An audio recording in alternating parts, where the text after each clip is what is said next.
Vamos entonces con nuestro, iba a decir primer, pero es el único que tenemos hoy, único invitado, por eso que te decía que queremos hacer una charla, o quiero hacer una charla un poco más desarrollada, que es el licenciado Nicolás Bellini, que él es economista, formado en la Universidad Nacional de Mar del Plata, es especialista en finanzas corporativas por UCEMA, así que bueno, con él estamos en contacto. Nicolás, un gusto poder hablar con vos. ¿Cómo estás?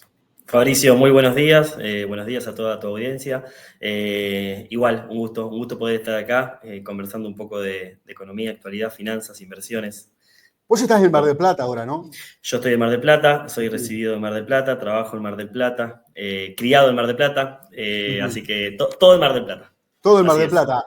¿Y qué es lo que, cuál es cómo empezaste a conectarte con la economía? ¿Qué es lo que te gustó? ¿Por qué te volcaste a la economía? Bueno, sinceramente, al ser una economía social, al ser una ciencia social, la Mm. economía me llevó a esos recovecos que yo de chico quería entender, de por qué pasaban las cosas. Y de muy chiquito, siempre cuento la misma anécdota, las placas rojas de crónica fueron las que a mí me llevaron a la facultad. Pues yo veía que Mm. antiguamente bajó la bolsa o subió la bolsa en los canales de información no profesionales, aparecía que era un caos, que el mundo se venía Eh, abajo o que el mundo... Bueno, y en esas placas rojas yo me preocupaba mucho por eso y me generaba como mucha ansiedad el tema este de no saber qué estaba pasando. Luego en el colegio me orienté siempre a la parte contable y de gestión y una profesora de economía que fue con la que me abrió un poco el panorama, fue la que también me incentivó un poco a profundizar el tema, a ir a inscribirme cuando todos mis compañeros se iban a contador o a licenciados en administración. Yo sabía que la partida doble a mí me encuadraba demasiado y me volvía medio claro. loco. Mm. Así Mm. que nada, me decidí por la economía que bueno, mira, yo actualmente a partir del mes que viene empiezo a dar una materia en la Universidad Nacional de Mar del Plata y me mencionaban que la matrícula de economistas rondan los 30, los 40. Nosotros cuando arranqué, por lo menos yo, mi camada, éramos 10. Y Ah, mira vos. sí, a lo largo de los años, esa matrícula fue increyendo, que viene un poco de la mano de toda esta problemática, ¿no? Yo siempre digo Mm. que por ahí nos han puesto en escena, dada la conflictividad económica del país, a los economistas, que antes por ahí hablaban contadores o especialistas políticos, pero nunca en economistas. Tal es así que tenemos un presidente economista, que es la primera vez en la historia. Entonces, nada, un poco hemos empezado a tomar cierta relevancia por nuestra formación y por Claro. nuestra forma de poder explicar, y yo soy un militante de poder bajar al llano, ¿sí? Esto que parece una ciencia oculta, sinceramente. Bueno, a eso iba justamente, porque vos decías, bueno, las placas de roja de crónica. A mí también me pasaba algo parecido hace mucho tiempo cuando veía esas placas rojas o veía, y digo, ¿qué es lo que pasa? ¿Por qué sube y baja la bolsa? ¿Cuáles son los factores, ¿no? que están involucrados para que esto pase?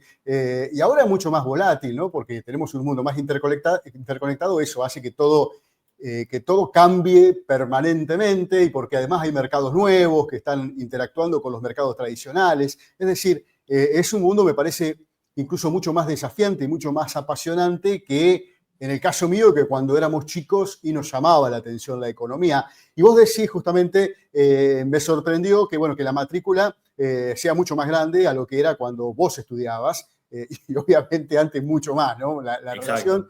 pero digo, esto me da la sensación, y por lo que estoy viendo también, no solo en economía, sino en algunas cuestiones muy relacionadas. Por ejemplo, en las facultades vinculadas con ciencias empresarias pasa lo mismo. Es decir, en todo el ecosistema de la economía en general, me da la sensación de que hay como un auge, y está bueno que así sea, de nuevas camadas que se están volcando a la actividad de entender la economía y lo que vos decís ahora último, que es tratar de tomar la complejidad y tratar de darle una vueltita como para explicarla e involucrar a todo el mundo un poco más en este juego, ¿no? Y bueno, pero vos tenés, además de la cuestión docente, vos tenés una actividad vinculada con eso a partir de medios de comunicación de Mar del Plata, ¿no?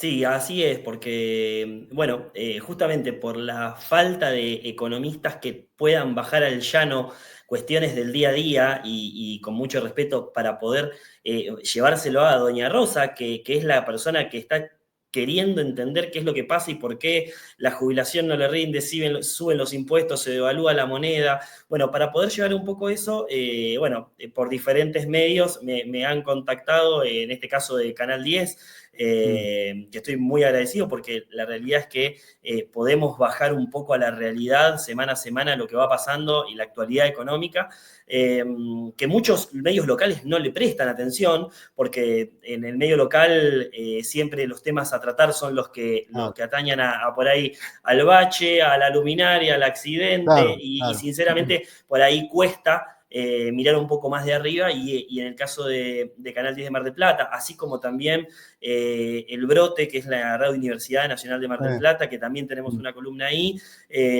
Lo cierto es que tratamos de llevar la economía a esos lugares donde es más difícil que se entienda. Eh, así que nada, y bueno, y esta oportunidad también a través de este streaming, que es un muy lindo desafío para poder conversar un rato sobre economía. Mirá, la idea del streaming este es justamente conocer más de cosas que por ahí no todo el mundo conoce y tratar de darle esta vueltita, ¿viste? Entonces, hay dos aspectos en cómo me lo había planteado. Uno, la teoría, y tratar de hablarla de esta manera, y otra, la práctica, es decir, por ahí es cierto, hablo con algún economista o hablo con algún contador específicamente del tema de impuestos, y después digo, bueno, a ver si la teoría y la práctica tiene que ver, entonces, bueno, llamo a algún productor, a algún comerciante, a alguien que la esté viviendo día a día, a ver si esa teoría y la práctica siempre, viste, van de la mano. Coinciden. Claro, Exacto. coinciden, y bueno, por lo general sí coinciden, así que bueno. Bien. Nicolás, y antes de entrar al tema económico en sí, ¿qué referentes de la economía, cuando vos mirabas de chico esas placas de crónica y eso, decís, bueno, ¿qué referente de la divulgación de la economía en ese momento te atraía? ¿Tenías alguno o en general tratabas de buscar? A ver, sinceramente, uno va como a lo largo de una carrera donde uno va además creciendo, ¿no? Porque no solamente es teórico, sino hay un desarrollo personal y uno va pasando por diferentes lugares hasta poder tener una mirada más global, ¿sí? Sacada de la cabeza de la teoría, mirar hacia afuera, sobre todo en economía, y decir, bueno, ¿está pasando lo que dicen los libros o esto es muy difícil de llevar a cabo? Bueno, generalmente pasa lo segundo, ¿sí? La economía no puede ser tomada a partir de la teoría porque, bueno, existen Claro, un montón de cuestiones que hacen el famoso ceteris paribus, pero no me quiero poner claro. técnico, que indica Sí, que para modificar una variable todo el resto se tiene que mantener constante porque si no, no se puede llevar claro. a cabo. En la realidad no Sí. pasa, acá no subo la tasa de interés y no pasa nada con el dólar, ¿sí? En la Ah, teoría sí. Entonces, claro. a lo largo de mi crecimiento personal y profesional, siempre me he volcado mucho por aquellas personas que llevaban al llano la economía, que era un poco como a mí me gustaba o como yo pretendía en algún momento llevarla. De Mm, Pablo, Melconian, son dos personas que llevan la economía de una forma muy sencilla. Si bien puedo tener coincidencias o discrepancias acerca mm, de su mirada, sí. la forma, ¿sí? Hablando puntualmente de las formas, la forma en que divulgan me parece muy positivo para la sociedad. Ujú, Justamente por esto, y por eso han sido tan visibilizados ellos y no así tantos otros. ujú. Por ejemplo, Agis, hoy, por ejemplo, es uno Sí, de los que me parece muy teórico y muy práctico y con sí. ejemplos muy bajados a la realidad, Álvarez Agis. Y así como también nuevos personajes que van surgiendo por esto mismo, ¿sí? Por esta necesidad que hay de poder comprender la actualidad de una forma sencilla, que es Leandro Sicarelli, por ejemplo, Claro. Mm, el zar de las finanzas, como se hace llamar, que también es un divulgador muy técnico, pero que puede llevar adelante esta tarea que yo siempre digo que tenemos que tener los economistas, y yo muchas de las cosas que las hago, por supuesto que no las hago por dinero, sino por divulgación, porque siento que le debemos a la sociedad explicaciones y que la sociedad pueda entenderlas, ¿sí? Para mí eso es lo más importante, y también como lo llevo de la mano en la educación, cuando doy economía, cuando doy inversiones, tratar de, a ver, hay una frase que dicen los economistas que dice, cuando no entendés lo que te dice un economista es que te está mintiendo. Es algo así. Entonces, lo cierto es que si vos no entendés lo que te está diciendo un economista, que es algo que la economía es algo que vos ves a partir de tu casa, ¿sí? Porque lo que hace es administrar recursos escasos, ¿sí? Cuando uno dice, Exacto. che, tengo 1 kilo de pan y somos 10, ¿me alcanza? No. Bueno, eso es la economía. Claro, Entonces, si claro. alguien te está explicando de una forma complicada algo que es tan sencillo, es porque te está Algo pasa. mintiendo. Exacto. Entonces, estamos tratando de un poco, y eso, bueno, eso ha hecho que por ahí estos contactos se hagan más recurrentes, para poder, ser un trovador de la actualidad.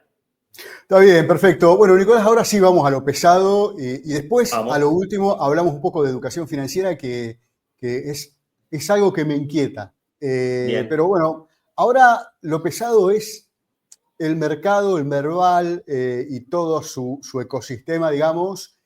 Una vez ha subido el presidente Javier Milei, que tuvo un año 2024 muy eufórico, si se quiere, con algunas particularidades, pero bueno, en general fue un año atípico. ¿Cómo lo alcanzás a definir? ¿Qué pasó? A ver, yo creo que lo podemos dividir en el primer semestre y un poquito más y el segundo Mm, semestre, como para poder ponerlo en palabras simples. mm, La llegada de Javier Milei, bueno, es totalmente disruptiva por sus formas, por la forma de entender y llevar adelante la política, la forma de manejarse y demás, y lo vamos a dejar ahí. La llegada de Javier Milei, la primera medida que toma es la devaluación de más de un 100%, necesaria, cierta, era irreal un tipo de cambio cerca de los 400 pesos, cuando el mercado se manejaba por un dólar financiero muy, muy diferente, ¿sí? Yo trabajo en el sector pesquero en Mar del Plata ujú, y las facturas en moneda extranjera, ninguna venía al tipo de cambio oficial. Ya ese dólar había pasado a ser totalmente artificial y creo que sincera el tipo de cambio, asumiendo un costo político muy grande que es la disparada de la inflación, ¿sí? Sobre todo en los primeros meses del año, donde muy hábilmente traslada esa responsabilidad a, bueno, todo lo que no se hizo, ¿sí? Y por otro lado, genera una contracción de la economía muy grande, porque en paralelo venía la famosa motosierra, donde se venían recortando cuestiones de la política, cargos y demás, que podemos decir si están bien o están mal, y creo que es otra mm, discusión. Lo cierto es que eso, sumado a las expectativas de que la inflación iba a crecer mucho y el salario real de los argentinos no iba a ir de la mano, ¿sí? Bueno, eso generó una expectativa bastante recesiva, pero en el mercado externo lo que generó fue un desarrollo de las exportaciones y la posibilidad de acumulación de reservas muy grande. Entonces, en ujú. el primer semestre podríamos definirlo como acumulación de reservas a un costo de ¿qué? Bueno, de una actividad muy deprimida, de una pobreza creciendo, un desempleo en crecimiento y todas las actividades económicas del país cayendo. ¿Bien? Ujú. En paralelo, ese impulso de capacidad de captar reservas a través de un tipo de cambio 100% más caro, le dio un poco de aire a aquellas empresas que ya no podían seguir exportando a un dólar de 400 pesos. Claro. Eso generó ese boom, y con esa plata lo que se hizo fue normalizar el mercado externo en términos de importaciones, ¿sí? Ujú. Llegaron dólares, bueno, sacamos las famosas CIRAs, ¿sí? Yo trabajo en comercio exterior también, y era la imposibilidad de Claro, poder traer una importación. claro. Vos tenías que traer una tuerca para arreglar tu maquinaria para producir en Mar del Plata pescado y no podías traer esa tuerca, ¿sí? Porque Exacto, no había dólares. O, exacto. ¿cómo lo conseguías? Bueno, tenías que ir a la Secretaría Ah, de Comercio, llevar un sobre no, y que te no, liberen. no, ¿Bien? exacto. Bueno, entonces eso se normalizó. Entonces, esos dólares, podríamos decir que, además con la apertura, la idea de apertura, la idea de acuerdos de libre comercio, las bajas arancelarias, bueno, eso generaron una normalización por ahí desmedida, y vamos a ver que por ahí desmedida cuando uno ve el segundo semestre, ¿no? Entonces, esa es la foto, podríamos decir, muy resumida de lo que fue el primer semestre. Un segundo semestre donde el gobierno entiende que la normalización por ahí ya se está llevando adelante, empezás a pagar importaciones 30, 60, 90, ¿sí? Para empezar a desregular y empezar a pagar después a 60, después a 30 y después en efectivo, ¿sí? Que es algo muy importante. ¿Por qué? Porque vos necesitas dólares. Vos sabés que cuando vos normalizás 30, 60, 90, decís, che, tengo esta deuda que Fabricio, ¿qué importa? Le debe a un proveedor en China. Bueno, la vamos a pagar en 4 cuotas, ahora la vamos a pagar en 3, ahora la vamos a pagar en 2. ¿Sí? Fabricio sigue trayendo porque cada vez puede traer más incluso, y eso generó un problema. Pero ahí que apareció el blanqueo. El blanqueo fue la segunda gran corriente de dólares hacia el Banco Central. Bien, con algo positivo que no había pasado nunca, que los dólares quedaron depositados en el mercado, ¿sí? En el sistema bancario. Sí, sí. Eso no había pasado. La No. acumulación récord de dólares, que eso generó que a un tipo de cambio planchado, los bancos dijeron, che, tenemos un montón de dólares, hay un afluente de dólares, tenemos posibilidad de tomar deuda en dólares, ¿por qué no los prestamos? Y se dispara el crédito en dólares, ¿sí? Esto es prefinanciación de exportación puntualmente, que es un instrumento utilizado por aquellos que exportan, ¿sí? Donde pueden comprometer una exportación futura por crédito actual en dólares hoy. Exacto. ¿Sí? Eso le dio el segundo respiro, porque en el segundo semestre, ¿qué pasó con los costos? Se fueron acomodando a aquella devaluación de más del 100%. La industria en general fue perdiendo competitividad. La que más fue perdiendo competitividad, podríamos decir que es lo vinculado a la mano de obra intensiva, donde el costo laboral subió mucho. El caso de la pesca te lo puedo totalmente comprobar. Y otros sectores que, si bien no son mano de obra intensiva, ¿sí? Necesitan generar la rueda para poder producir de nuevo. Y esto es puntualmente el campo. El campo fue un gran tomador de prefinanciaciones de exportación y deuda diferida, esto es, cheques de pago diferido en el mercado financiero, en el Merval puntualmente, y que ha llevado, luego de la primera mitad del segundo semestre, a que varias empresas empiezan a encontrar dificultad. ¿Por qué? Porque el dólar seguía planchado, porque los dólares seguían estando. Entonces, ¿qué pasaba? Tomo deuda para tratar de manejar mis gastos corrientes, pero mañana voy a tener que exportar y voy a seguir cobrando esos 1.000 y voy a esperar, che, a ver si lo puedo, y sigo exportando 1.000 y sigo exportando 1.000. Eso se empezó a traducir en el conflicto del campo, puntualmente en el dueño de la soja en Argentina, los Grobocopatel, ¿sí? Una empresa referente del campo que hoy está en convocatoria. Colapsó. ¿Producto de qué? De no poder pagar las prefinanciaciones de exportación, tomadas internamente y externamente, y hay una sábana de bancos muy grande atrás del cobro de eso, además de otros bancos externos.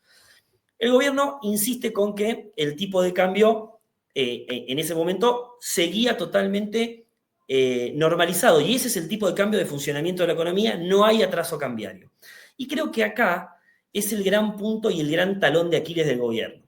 Esta idea de decir el kirchnerismo generó la inflación que a ustedes los mató, digo, a la sociedad, los destrozó en poder adquisitivo, yo la vine a solucionar y no voy a permitir que eso vuelva a pasar.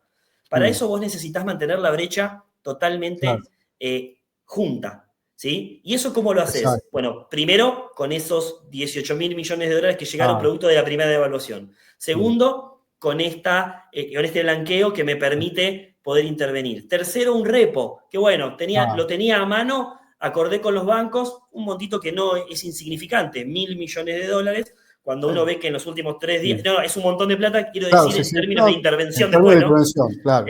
Porque después 1.000 millones de dólares se fueron en 3 días. Rapidísimo. Y eso ha generado que el gobierno tenga que salir a asumir que el tipo de cambio es el correcto. ¿Por qué? Porque si el gobierno dice, incluso baja el crawl, el crawl del 2 al 1, ¿y qué hace? Sube la tasa de interés, asegurando el carry trade. ¿Qué hace? Y es cierto lo que dice Caputo. No va a haber pesos para poder hacerme una corrida.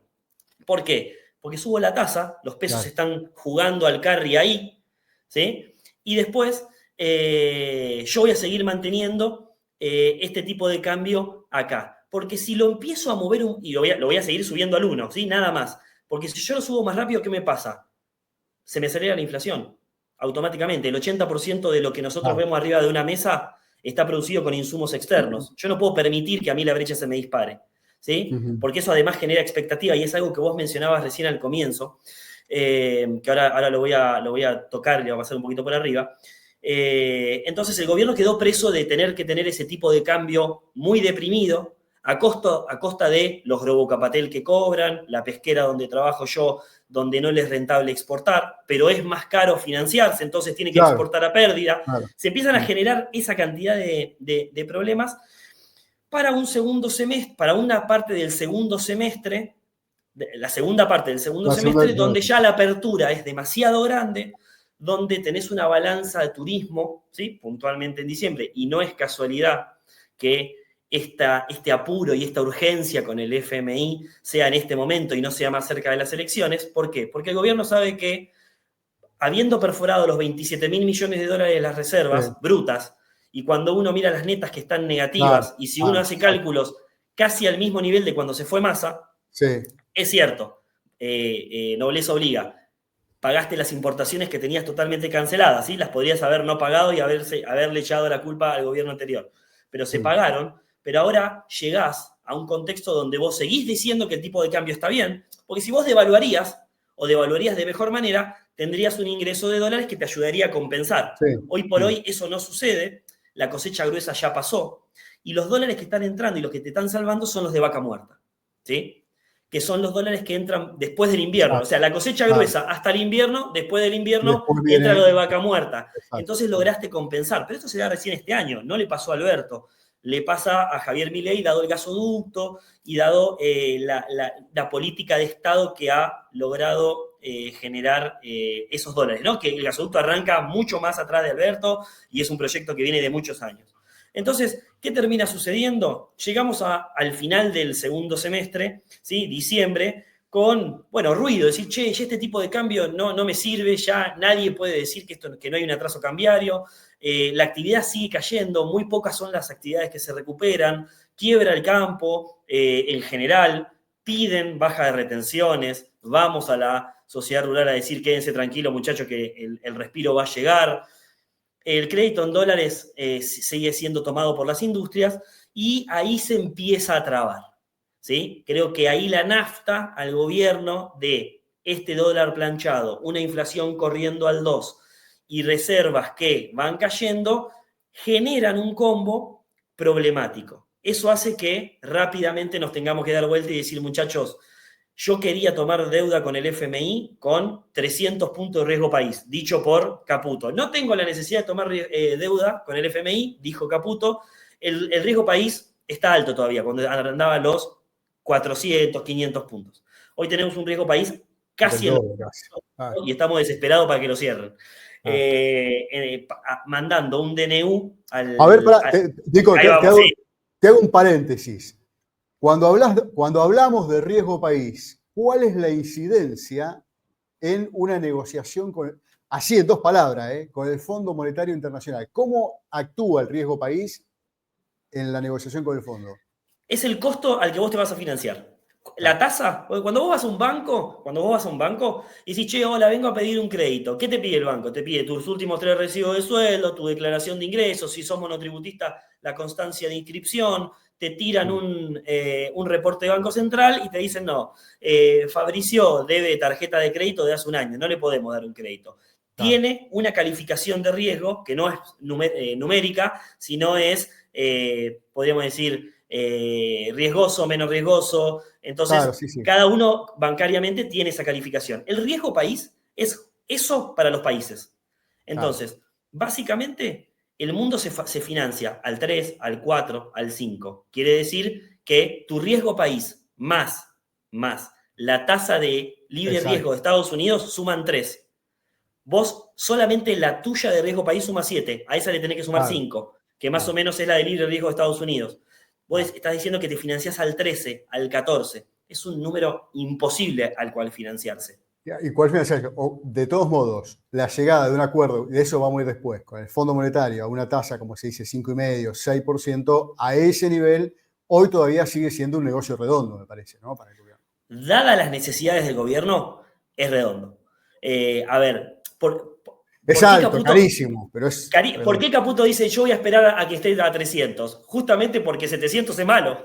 Claro, Porque si no lo 700 hubiese es tomado a malo. 700. Exacto, Entonces, 700 es malo, pero 900.000 o más puede ser es peor. mucho peor. Claro. Entonces, ¿qué pasa?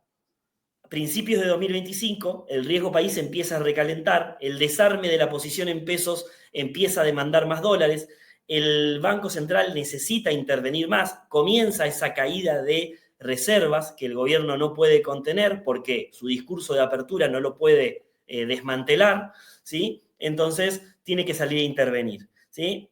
Caputo y Milei se encargan de decir quédense tranquilos, acá no va a haber devaluación, acá no va a pasar nada, pero rápidamente se tienen que dar vuelta para ir a tomar un crédito que no querían tomar a 300 para tomarlo en 700, ¿sí? Claro. Cuando hablamos de riesgo país. Sí, sí, sí. Entonces, es el propio Caputo que se encarga de decir, bueno, esta es una situación compleja, ¿sí? O por lo menos amerita que me venga un respiro porque la exportación no viene, a 1000 no viene. Si yo devalúo, se me dispara la inflación. El blanqueo ya pasó, ya no van a entrar más dólares del blanqueo. El campo y vaca muerta tienen un límite, ¿sí? Exacto. No me pueden abastecer y no me pueden abastecer regularmente, ¿sí? Y además hay cuestiones que no ayudaron, ¿sí? Y acá vamos a lo mediático. El caso Libra fue uno, ¿sí? Y por otro lado, la cuestión Trump en Estados Unidos, donde no, digamos, mediáticamente, pero sí en términos de ruido internacional, no ayudan. No. Porque la crisis comercial que está desatando Trump en este momento genera en los mercados, que como vos decías al comienzo, están mucho más interconectados, y yo te agregaría, circulan a una velocidad similar a la que circula la información, y eso hace que el temor se apodere muchas veces, ¿sí? Y genere días muy rojos, muy verdes, y eso ¿qué genera rápidamente? Un aumento de la tasa de interés, corridas, desarme de posiciones y me voy a Estados Unidos. Ahí está el Banco Central interviniendo. Entonces, todo eso sobre el principio de este año ha generado, ¿sí?, este ruido. Enero, febrero y marzo, sobre todo enero y febrero, donde lo del FMI estaba bastante lejano, ¿sí? Hoy por hoy podemos decir que hoy estamos más cerca que mañana. Hoy estamos menos cerca que mañana vamos a estar más cerca. Vos mencionabas lo de Bloomberg hace un ratito. Entonces, estamos un poquito con una mayor previsibilidad. Vamos a ver qué sucede y vamos a ver qué sucede con las exigencias del fondo. Ahora, Nicolás, perdóname, así transcurrimos desde el comienzo de Milei hasta los días de hoy muy rápidamente. Muy rápidamente, pero imagínate todo lo que pasó, ¿no? Muy vertiginoso en cuanto a todo lo que fue pasando en materia de reacomodamiento económico. Ahora, vos decías dos cosas importantes ahora. El escándalo de Libra, que jugó muy en contra, porque aunque lo quieran hacer vender de otra manera, impactó en la credibilidad que estaba teniendo el gobierno en el mercado interno, en el plano interno da la sensación y mucho más también en el exterior, que eran dos cuestiones con que el gobierno jugaba fuerte y bien. Exacto. Y el otro problema es las expectativas que se habían generado en la previa a Trump o que habían vendido, porque la verdad que conociendo a Trump uno se daba cuenta que iba a ser un esquema proteccionista. ¿Hasta cuánto era el proteccionismo? No se sabía, pero que iba a ser proteccionista, iba a ser proteccionista. Como ya lo había sido. O sea, como ya lo había sido, tal cual. Yo digo siempre lo mismo, Trump es el primer peronista. No hay más peronista que Trump. Exacto, no, tal cual, es así. El proteccionismo y el desarrollo industrial que quiere lograr a toda costa es tremendo. Es tremendo. Bueno, ahora, digo, la posición que está tomando Trump en cada una de las cuestiones, ya sea para seguir a fondo con los aranceles o para negociar con los aranceles o como sea, eso está teniendo un derivado en todos los mercados del mundo. Todas las economías del mundo se están reacomodando al ritmo de lo que va haciendo Trump. Hoy parece eso. Nosotros, se avanza hacia un mundo muy proteccionista y nosotros, sin embargo, tenemos todo abierto. Digo, ¿hasta cuándo podemos sostener esa situación? Bueno, A ver, esto es un dilema que tiene la economía argentina, te diría, desde que Argentina es Argentina, por no decir desde el mundo es mundo. Esta economía dual de campo e industria, sí. o extraccionista, o mano de obra y técnicamente intensa, ¿sí? Que las políticas no han, y los gobiernos, ¿sí? No han llegado a resolver. Vos calculá que después de el kirchnerismo, ¿sí? Donde hubo una posibilidad de industrialización que quedó igual de a la deriva que han quedado otras, como las del peronismo. ¿Por qué? Por falta de dólares, ¿sí? Por ese cuello de botella que se ha hecho muchas veces, ¿sí? En la necesidad de pasar de nivel de industria, ¿sí? Cuando uno planea industrializarse, uno dice, bueno, ¿qué quiero hacer? Tuercas para exportar, ¿sí? Pero ahora quiero hacer la máquina y además quiero hacer la tuerca. Cuando quiero hacer la máquina y la tuerca, necesito muchos dólares, porque necesito traer gente de afuera, servicios de afuera, insumos de afuera, para poder desarrollar una empresa que haga la máquina y además que haga la tuerca, ¿sí? Y en ese problema es el que ha llevado a la Argentina a salir de un modelo y entrar en otro, salir de un modelo y... ¿Por qué? Porque nos quedamos sin dólares. Entonces, ¿qué pasa? Nos quedamos sin dólares, viene el FMI. El FMI viene, ¿qué me exige? Que abra, suba la tasa de interés y habilite el carry, que así la economía se recupera. No le puedo pagar al FMI, entro en default o entro en diferentes problemas. En 2 años, cada 2 años tengo una elección, algo que es para replantearse, creo, en la política, porque un año antes te quedás sin respaldo político, tenés una corrida cultural hacia el dólar, ¿sí? Porque cualquier cuestión te lleva al dólar. No pasa en ningún país de Latinoamérica. Acá nadie sale corriendo al dólar cuando hay un cambio de cuadro político. Acá salimos todos corriendo.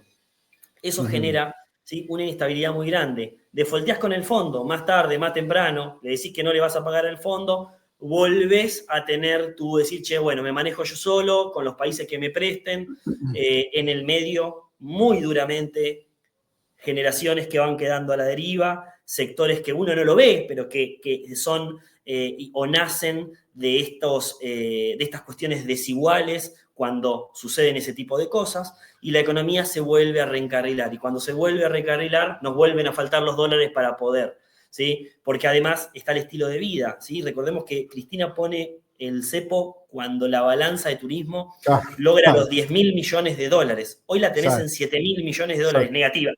No solamente crece la necesidad de dólares para comprar los insumos, sino también crece la necesidad de dólares porque aumenta el salario real.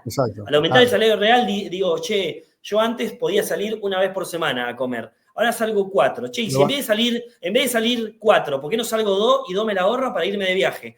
Agarro los dólares y me los llevo.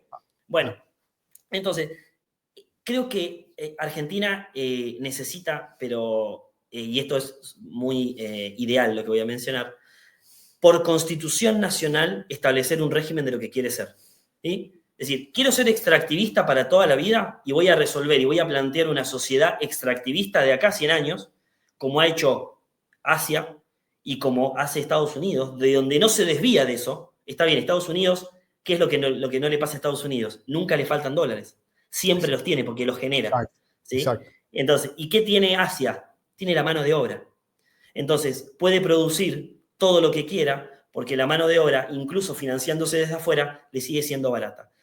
India es otro caso. Entonces, ¿qué pasa en Argentina? Tenés derechos laborales, que creo que hay una cuestión laboral que hay que rever para poder producir mejor. No puede ser que llevar un pozo, no sé si lo viste, pero hablaba el CEO de YPF, de llevar un pozo a Estados Unidos. O sea, si se pudiese llevar un pozo de vaca muerta a Estados Unidos y llevarlo, trasladarlo, con todo lo que eso implicaría, sería un 30% más barato allá que acá. Claro, tal cual. ¿Sí? Tal cual. Bueno, entonces, creo que hay que redefinir, pero sí establecer qué es lo que queremos ser para poder, de acá a 100 años, pensar en la economía que queremos y el efecto derrame que queremos. Es decir, o queremos ser industriales.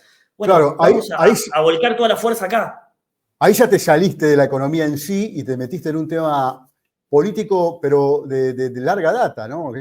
Creo que de 1862 en adelante, cuando empezamos a hablar sobre el país, claro, que queríamos ser, Exacto. y que mucho en definitiva no cambió, porque es como decís vos, es un país que además le faltó un industrialismo persistente y que además va siempre atrasado en competitividad en legislaciones importantes. Una de ellas, la decís vos, el tema laboral, que bueno, que hay que discutir en qué términos, cómo se hace, de qué manera, pero es cierto que hay una legislación que ya no da resultado, porque no podemos competir absolutamente con nadie, y porque además seguimos teniendo mucho trabajo negro y tenemos una informalidad terrible, y eso nos genera otros problemas, no sé, derivados en el sistema previsional y un montón de cuestiones más, y en el Exactamente, mismo tal sistema cual. impositivo.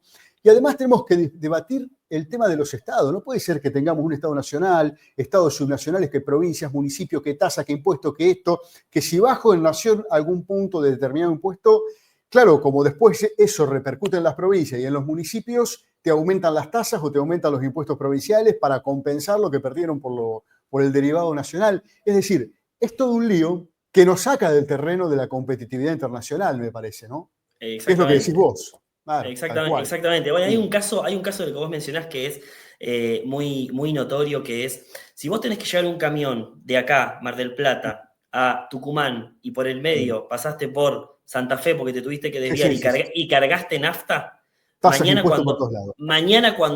por cargar nafta, mañana cuando vendés te llega la percepción, o mañana traes un producto Exacto, importado y te llega que vos te retiene exacto, la provincia de Santa Fe. exacto. Eso no, eso hacia la competitividad es imposible. El otro día salió un muy buen informe de PwC donde mencionaba justamente la problemática de estas imposiciones insólitas en ingresos brutos, esto que mencionas Terrible, vos, las terrible. provincias. No es ni siquiera a veces la carga laboral, sino termina siendo la carga de las provincias Exacto. la que... Pero también, a ver, pero forma parte de lo mismo, porque tenemos un país donde la población está dividida totalmente desigual, ¿sí? Y con Tucumán, si no vive de eso, tenés que cerrar Tucumán. Exacto. Entonces, Bueno, y el norte vive entonces hay una cuestión, ¿pero por qué? Porque nos dedicamos a hacer muy poquitas cosas y todas esas poquitas cosas pasan en provincia de Buenos Aires. Entonces, exactamente. ahí hay un problema muy grande. ¿Pero por qué? Porque no sabemos qué país queremos ser.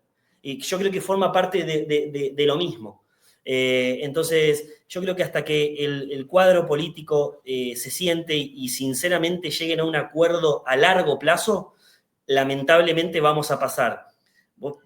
Miremos la historia, de Cristina a Macri, de Macri a Alberto, de Alberto a Sí. Milei. No hay absolutamente nada que Nada, ver, pero nada. absolutamente nada que ver. Después puede haber alianzas, se pueden llevar mejor, peor, pueden ser acuerdos para poder ir todos juntos hacia un lugar y después desarmarse. Ujú, Pero a lo que voy es, nada de todo eso en la economía es un buen augurio. Y la ujú. economía y el mercado son gente que vota pero no milita. Exacto. En la que vea algo, agarra sus pesos, los convierte en dólares, se lo pone abajo del colchón y espera. Y ese es el gran problema. Nico, ¿cómo ves? Ahora, yo te voy a preguntar un imposible prácticamente y que habitualmente yo, a ver, nunca lo hago porque mucho no creo tampoco casi en el mediano plazo en este país, ni hablar en el largo.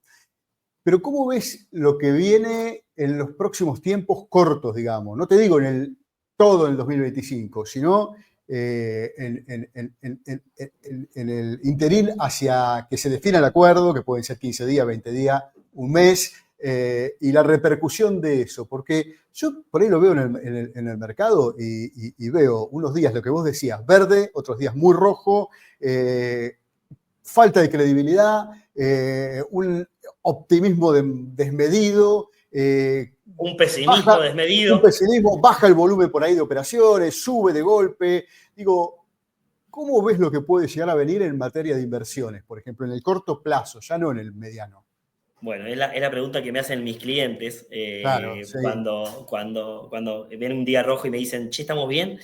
sí, Lo cierto es que lo que vos acabas de mencionar se puede resumir en una sola palabra que se llama volatilidad. claro. Y yo lo que veo es eso, volatilidad. Lo que vimos en enero y febrero fue puntualmente volatilidad, donde un día rojo, un día verde. Sale el acuerdo, no sale el acuerdo. Sale por DNU, no sale por DNU. Son 1.000 millones, son 20.000 millones. Va a haber devaluación, no va a haber devaluación. Va a haber esquema de bandas, no va a haber esquema de bandas. ¿Eso qué genera? Genera lo peor que puede haber, que es expectativas negativas. En la economía, más que lo que pasa, es lo que los agentes Las piensan que expectativas va a que se pasar. generan, tal cual. En Tal cual, es economía, así, es eso. la economía no se maneja por lo que pasa, se maneja por lo que piensan los agentes que va a pasar. Exactamente, Y tal cual. totalmente, esto que está pasando es totalmente negativo. Porque, por ejemplo, tenés una silobolsa en tu campo y decís, che, necesito la plata. ¿Qué haces hoy? ¿La arrebatás a 1100? Claro. ¿O estás esperando de este rumor de decir, sube, baja, esquema flotante, esquema de bandas, 1300, 1400, entro al ROFEX, dólar futuro de diciembre, 1400. Entro a las noticias, no va a haber devaluación. No la agarro, no la liquido, no la liquido.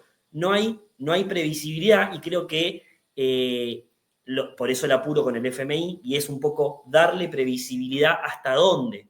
Bueno, veremos cuáles son las condiciones del fondo y acá un economista siempre responde depende, pero depende porque realmente depende, porque esas Claro. decisiones se toman en una mesa, ¿sí? Donde hay 3 o 4 personas solamente, y lo que termina sucediendo es que se firma un acuerdo, el acuerdo obviamente que Caputo lo conoce, no lo quiere Claro, decir, obvio, sí, porque sí, eso que sí. generaría otras expectativas, y Caputo lo sabe, ¿sí?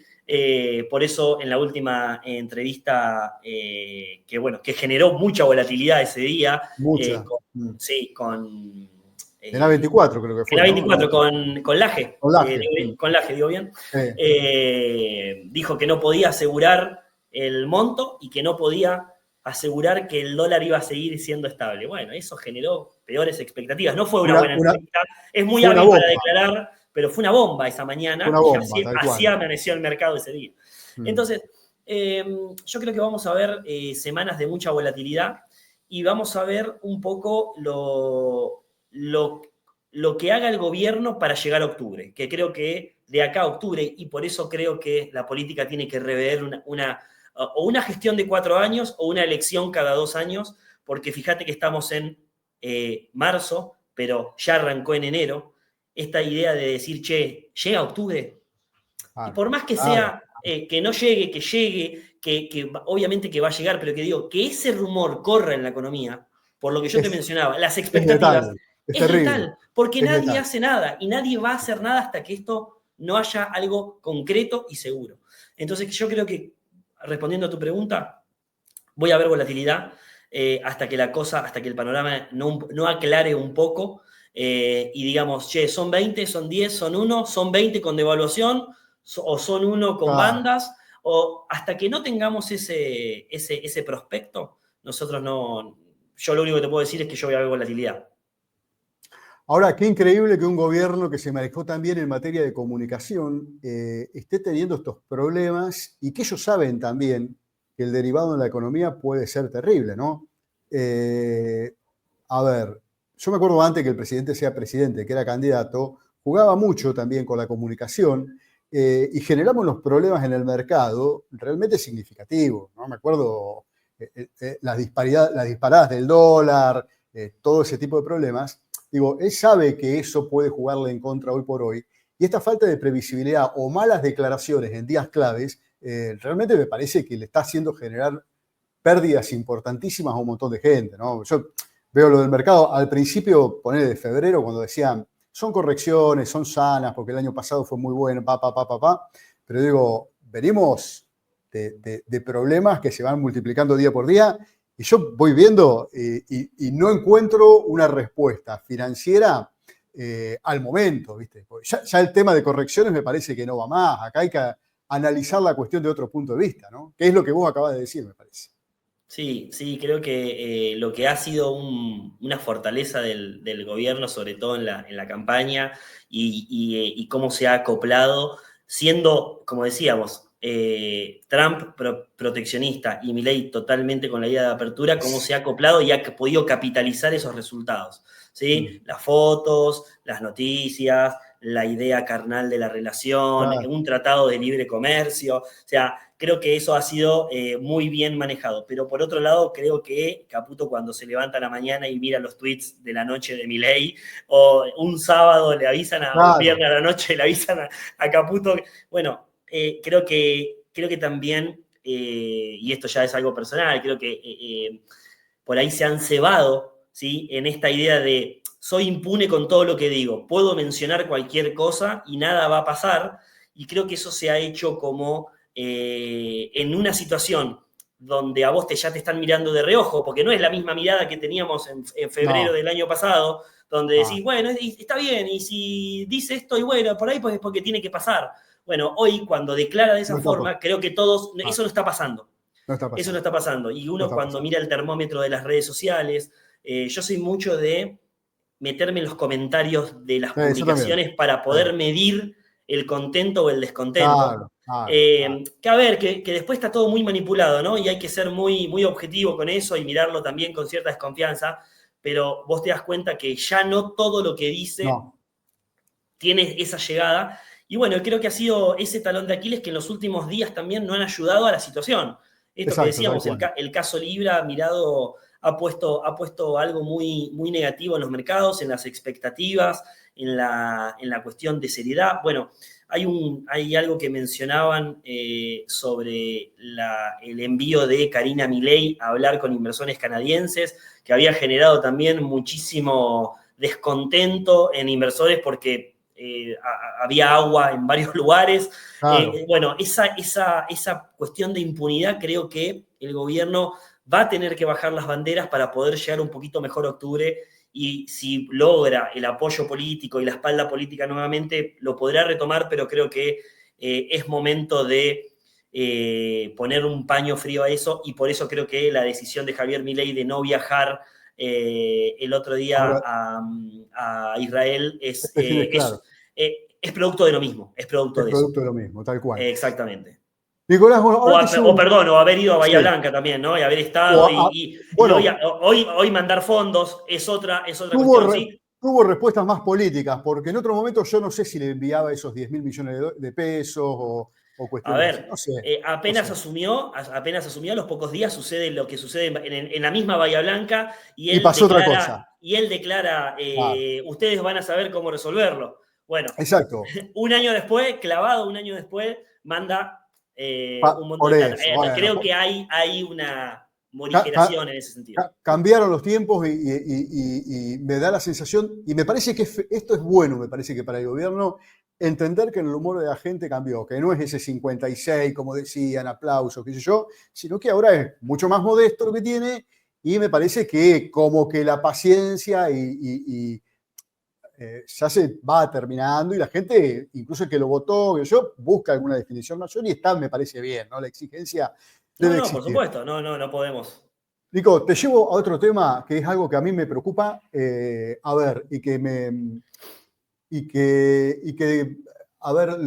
vamos viendo más a menudo en los últimos tiempos, si se quiere. Yo me acuerdo que de chico a mí me decían, hay que ahorrar, porque vos ahorrás ahora de chico y más de grande le vas a dar una utilidad, va a ser un beneficio.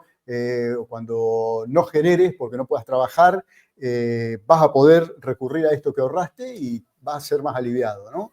Las cosas no han cambiado, hay otros formatos, pero en el medio se cruza toda la operación redes sociales y todo lo que uno interactúa permanentemente, y sobre todo chicos, muy chicos, están interactuando y por ahí encuentran cosas que les atraen, porque dice, mira, vas a ganar un montón de plata casi sin hacer nada, o no sé, haciendo qué sé yo.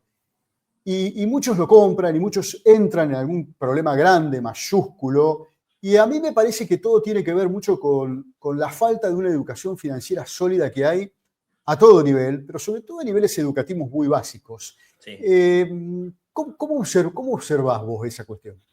Bueno, con preocupación, sinceramente. Yo invierto en bolsa desde los 17 años. Yo a mis 17 años con mi papá fui a la bolsa de comercio por esta preocupación de las placas rojas de Crónica y dije, voy a invertir en bolsa para ver cómo es. Y al principio que seguramente te has pegado unos palos bárbaros. Terribles los palos, terribles, con poca plata, pero terribles. En ese momento se llamaba por teléfono, cuando hablábamos de la velocidad, ¿sí? Se llamaba por teléfono para que te compren y te tenían que atender el teléfono, porque estaba ocupado. No era que había 10 personas, había una que atendía los llamados y generaba las órdenes. No existían las plataformas para comprar y vender. Que hoy, claro, que hoy le da mucha velocidad y mucho dinamismo al mercado, eso no existía. Yo creo que muchos años atrás la plata rendía de otra manera, por supuesto. esta falta de dólares de lo que venimos mencionando, porque me gusta que tengamos este link permanente, ¿sí? La incapacidad de Argentina de generar dólares por el motivo que sea, Sí. ha generado procesos inflacionarios muy grandes en la Argentina, ¿sí? Y eso ha llevado a que ese ahorro de toda la vida, ¿sí? Deje de ser, digamos, algo que uno pueda echar mano cuando se jubile. Digo, como planteando un ahorro Sí, como se debe plantear, sí, ¿no? Y no sí. un ahorro de a cada 2 días.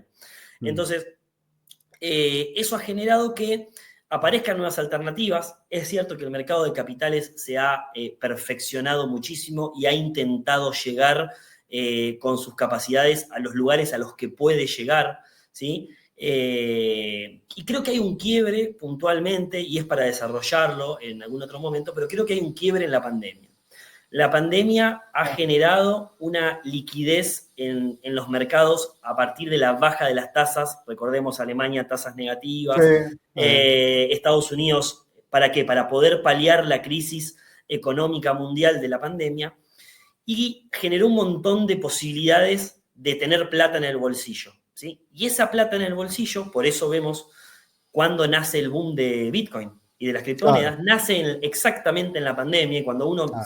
mira el gráfico, que es muy interesante, marzo 2020, a partir de marzo 2020, el Claro. Bitcoin tiene una subida fenomenal Sí. a lo largo de un año y medio, mientras que las tasas se mantenían bajas.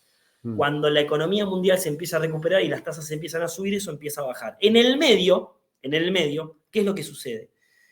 Empiezan a aparecer personajes en redes sociales, ¿sí? Donde dicen las cripto, el trading, poné plata acá, el manual, esto, lo otro. Y eso ha generado algo positivo y algo negativo. Positivo, que es que la gente pierda el temor a invertir, que era algo que cuando yo a los 18 años decía invierto en bolsa, mi mamá tenía miedo. Claro. de que, no sé, de que estaba haciendo una actividad ilícita. Claro. ¿Sí? Y eso ha generado que la confianza se vuelva también extrema. Entonces, cualquier cosa que me dice cualquier persona, yo creo, voy, pongo la plata porque tengo un amigo que le pasó, tengo un amigo que vendió la moto y lo puso acá y sacó 10% y ahora...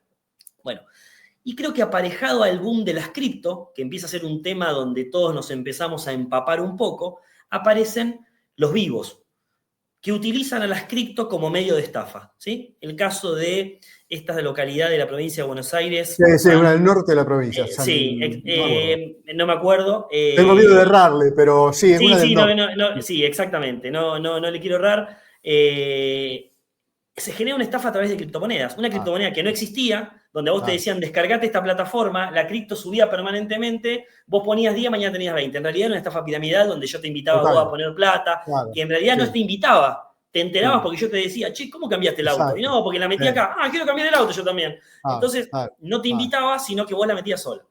Y eso ha generado que actualmente estemos con estos, y a mí me gusta darlo con nombre y apellido, estos Matías Cardoso, este colorado referente de este mundo de las inversiones. Yo soy un gran combatiente de todo esto, doy clases sobre finanzas formales hace varios años ya, y lo miro con preocupación porque veo que incluso alumnos, y ayer publiqué un caso en mis redes sociales donde una alumna que había presenciado una charla mía me decía, tengo miedo de lo que está pasando en el mercado, me ofrecieron hacer trading, pero tengo miedo de dónde poner la plata. Y sinceramente le pedí por favor que lo mire con mucha cautela porque salía de un mercado formal y estable versus lo que puede llegar a ser el trading, ¿sí? Pero porque influenciada por las redes sociales, y creo que las redes sociales son muy útiles para algunas cosas y han generado una problemática muy grande, aparejado también de la mano de la cuestión de las apuestas online, han generado en sectores educacionales primarios, ¿sí? Digo, la escuela secundaria, esta gran problemática que es la que te preocupa a vos, que es la que me preocupa a mí, y la falta todavía de un programa bajado a nivel nacional donde contengamos educación financiera y no quede en manos de los padres, donde no quede en manos de el director del colegio. Yo hace unos meses atrás fui a dar una charla a un colegio privado donde me llamaron pidiéndome por favor si yo podía ir a dar una charla porque veían perdidos a los chicos en las apuestas y en las cripto. Y no sabés lo difícil que fue, sinceramente, poder explicarle a los chicos que eso era muy riesgoso y está muy, muy encarnado. Está muy encarnado y creo que va a llevar tiempo en poder sacar a los chicos de ese lugar para poder hacerles entender. Y creo que se van a tener que pegar palos feos, como Exacto, pasa con pero los cositortos, como pasa con muchos claro, casos, claro, que bueno. Pero vos ahí estás dando, mirá, yo lo que veo es que el Estado tampoco, me da la sensación no que no articula. entiende, y que no entiende el fondo de la problemática, porque veo que por ahí anuncian operativos, por ejemplo, de bloqueos de sitios web y todo eso con el tema de apuestas ilegales, por ejemplo, que vos Sí. decías, ¿no? Que está perfecto, desde un punto de vista, si quiere, está perfecto. Ahora, me da la sensación de que la carrera de la prohibición siempre se termina perdiendo, porque vos prohibís 300 sitios web y te aparecen otros 300 por otro lado, con otros dominios, todo un despelote. Digo, Sí. lo más sólido es apostar justamente a una educación fuerte, sólida, en donde un chico diga, che, esto no está bien, esto que voy a hacer no está bien y voy a terminar perdiendo, pero para eso tiene que entenderlo y tiene que comprenderlo, tiene que ser un partícipe de ese proceso de aprendizaje. Y digo, y vos fíjate, ¿no? Veía, por ejemplo, cosas que aplaudo, ¿no? Vos decías, yo tenía 17, 18 años cuando invertía, me daba palos en la bolsa, qué sé yo. Yo era más conservador y iba al plazo fijo, ¿viste? Era re conservador, pero bueno, cada uno tenía su forma. Ahora, yo, por ejemplo, veo positivo la Comisión Nacional de Valores que ahora autorizó a que chicos más chicos, no me acuerdo de la edad, si son 16, 17 Sí, años, accedan ya a operar. Está bárbaro, con muchos exactamente. límites, ¿no? Porque creo que renta variable no pueden, pero bueno, digo, hay una serie de límites, pero si bien la herramienta está creada, lo que me da la sensación de que hay que darle todo ese contexto de educación, Una y eso hay política de que hacerlo, Estado.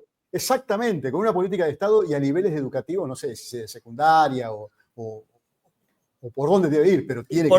Por lo menos secundaria, yo creo, Ah, porque es ahí donde más influenciado y los chicos muy cerca de la salida de la finalización de la escuela secundaria se dejan, son muy influenciables por estos influencers claro, o por la necesidad de tener plata a costa de, che, a ver, todo nos pasó, llegamos a los 17 años, fin, último día exacto. de colegio, ¿qué vamos a hacer? Y cada uno sale, es como patear un hormiguero, todos salimos para el lado Exacto. diferente. Claro, Bueno, y claro. creo que muchos han visto esa posibilidad, esa beta, de pensar que se puede hacer plata vendiendo estos cursos o esta forma de hacer redes sociales para hacerte odiar y de esa forma hacerte viral. Yo te soy sincero, soy un combatiente muy grande de todo esto y me he inscrito en esos cursos. O sea, he avanzado a ver hasta Para ver dónde de me qué llevo, era. de qué se Claro, trata, de qué se claro. trata, y lo he escuchado al Colorado mencionar justamente esto de decir, yo hago que tengo una vida de lujo. Acá en Mar del Plata se están alquilando BMW y casas de lujo en barrios privados para que los chicos vayan a hacer videos. O sea, vos Una fíjate locura. lo que está sucediendo, Una que locura. por ahí es Claro. algo que no vemos. Yo creo que hace falta una política de Estado articulada y como decís vos, que Vima saque la normativa, que la Claro, Comisión Nacional de Valores la autorice, todo muy, muy, muy desagregado, debería claro. ser algo mucho más integral, porque es una problemática que en muchos años o tiene un costo tremendo para los padres y para los chicos, que terminan boyando de inversiones en inversiones y promesas de resultados, y en el medio no toman ninguna decisión para con su persona a futuro, decir, che, no, Exacto. mira, por eso yo remarco la educación como clave, no porque Mm. eduque, sino porque no hay otra forma. No hay otra forma. No hay otra forma. Y el segundo es el plazo. Y siempre hablo de lo mismo. Más allá, aunque no sepas invertir de absolutamente nada, lo más importante es que entiendas que esto se hace a largo plazo. Vos, si invertís en Exacto. debes saber. No existe la Nada, inversión que sea nada, no. el gran cáliz de oro, ni te Nada. vayas a salvar. No existe. No existe porque si no, ya hemos todos salvados. Ni, Los que ni mucho menos esas tasas extraordinarias, que realmente ahí está la mentira en donde uno ya tiene exactamente. que caer, ¿no? Ex- Cuando se habla de esas ganancias, vamos a decirlo así, extraordinarias, es donde no, está la mentira impuesta. Es donde no, está la tal mentira cual. impuesta. Pero Ahí bueno, es notorio y bueno, y yo te digo, creo que hay que tomar esa iniciativa. En Mar del Plata puntualmente se está intentando hacer algo, pero por fuera de lo que es la currícula, digamos. Pero bueno, cuesta mucho, la verdad que cuesta mucho y es preocupante. Bueno, Nico, vamos a seguir en otra oportunidad cuando puedas hablando. Me pareció recontra interesante esta charla y era algo que lo quería trasladar a todo el mundo. Esta nota obviamente la vamos a repercutir en el portal y en Impulso Aires. Ahí está tu Instagram, que yo lo coloqué abajo en el pie. Pero bueno, no sé si querés decir algo ahora para ir cerrando. Decí lo que quieras. Bueno, nada, un placer, la verdad, una charla. A mí, yo soy un apasionado de la economía, sinceramente, estoy en permanente también formación, porque creo que es necesario, y poder tener estos espacios creo que es muy nutritivo para todos los oyentes, para quienes por ahí quieren tratar de entender algo un poquito más de lo que escuchan en la televisión, y creo que se pueden usar estos medios y estas nuevas tecnologías. Creo que también la pandemia ha abierto esta posibilidad, la idea de difundirse desde otros lugares, como estos canales de streaming que creo que le hacen muy bien. Y un placer, y abierto a que me contacten ahí a mi Instagram. Yo, además de trabajar en el sector privado, trabajo como asesor financiero, Claro. y tenemos la idoneidad en el mercado de capitales que nos permite asesorar personas y empresas que tengan la necesidad de invertir o de hacer rendir y potenciar ese cash flow que tienen dando vuelta, ese ahorro, bueno, diferentes carteras para diferentes situaciones y personas. Y obviamente que siempre abierto y dispuesto para tener otra charla, porque nada, mira, una hora y parece que hace 10 minutos que estaba hablando, sinceramente, Exacto. a mí me gusta muchísimo. Y nada, ha sido un placer, y por supuesto abierto a, si hay alguna consulta. Además, yo me dedico mucho a responderle a la gente consultas que me hace. Si alguno tiene una duda, una sugerencia, también la puede hacer ahí a través de las redes, mi LinkedIn, que es igual como mi nombre y apellido. Sí. Y tratamos siempre de dar una mano en lo que podemos para justamente esto que mencionábamos, bajarle a la gente un poco a la realidad de las cosas, y que no caigan en estafas, poder darle una mano, ayudarla y nada, estar, que creo que es lo que le tenemos que devolver un poco a la gente. Bueno, Nico, muchas gracias por estos minutos, por esta hora. y, Nada, por por la, favor, un placer. y sobre todo por la solidez, y la verdad que me gustó muchísimo hablar con vos, espero que se repita próximamente. Así que Cuando gustes. te dejo un saludo y que tengas un excelente fin de semana. Igualmente, Fabricio, un placer por el espacio, y estamos en contacto para lo que necesites. Acá vamos a estar. Cómo no, gracias, un Un abrazo. saludo grande, un abrazo grande. Muy bien.